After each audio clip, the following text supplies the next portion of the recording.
नमस्कार, मैं रुचि पांडे और आपका स्वागत है हमारे साहित्यिक कार्यक्रम एक कहानी किताब से में। आज हम साहित्य की दुनिया से महान लेखक भीष्म साहनी का पहला कहानी संग्रह भाग्य रेखा की कहानी लाए हैं।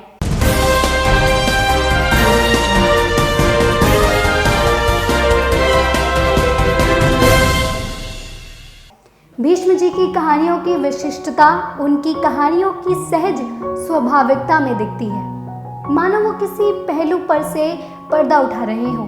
भीष्म जी की कहानियों में घटना केवल घटना न होकर कलाकृति में बदल जाती है। कहानी का मूल स्वर जीवन रूपी पथ को मार्ग प्रदर्शित करती है। भाग्य रेखा वही किताब है जिसके साथ उन्होंने साहित्य के क्षेत्र में कदम रखा था। वर्ष 1953 में प्रकाशित संग्रह ने उन्हें साहित्य संसार में अपनी एक पहचान दी थी, जिसके माध्यम से हिंदी समाज ने कथा में सहज प्रवाह की शक्ति को महसूस किया था। भीष्म जी की कहानियों का मैं भी कभी लेखक के प्रतिनिधि होने का आभास नहीं देता। पात्रों और उनके यथार्थ के साथ उनके इस एकात्मता को जो शायद बहुत गहरी तटस्थता से ही सदती होगी, बहुत कम लेखकों में ये चिन्हित किया जा सकता है।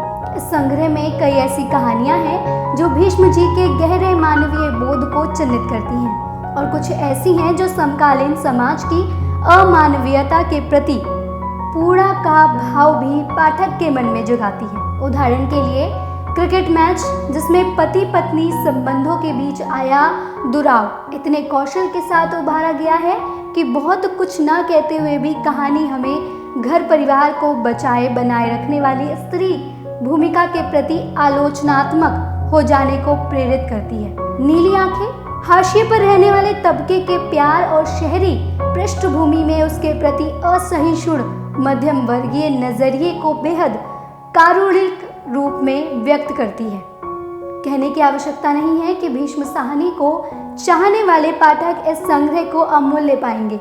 भीष्म जी की कहानी को पढ़ने के बाद आप आत्मविभोर हो जाएंगे। भीष्म जी की कहानियां केवल कहानियां ना होकर जीवन की सच्चाई है। ये सहजता कहानियों के स्वभाव में भी दिखती है।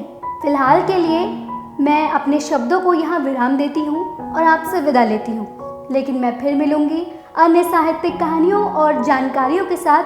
तब तक के लिए आप अपना ढेर सारा ख्याल रखिए और देखना ना भूलिए हमारा खास कार्यक्रम एक कहानी किताब से। धन्यवाद।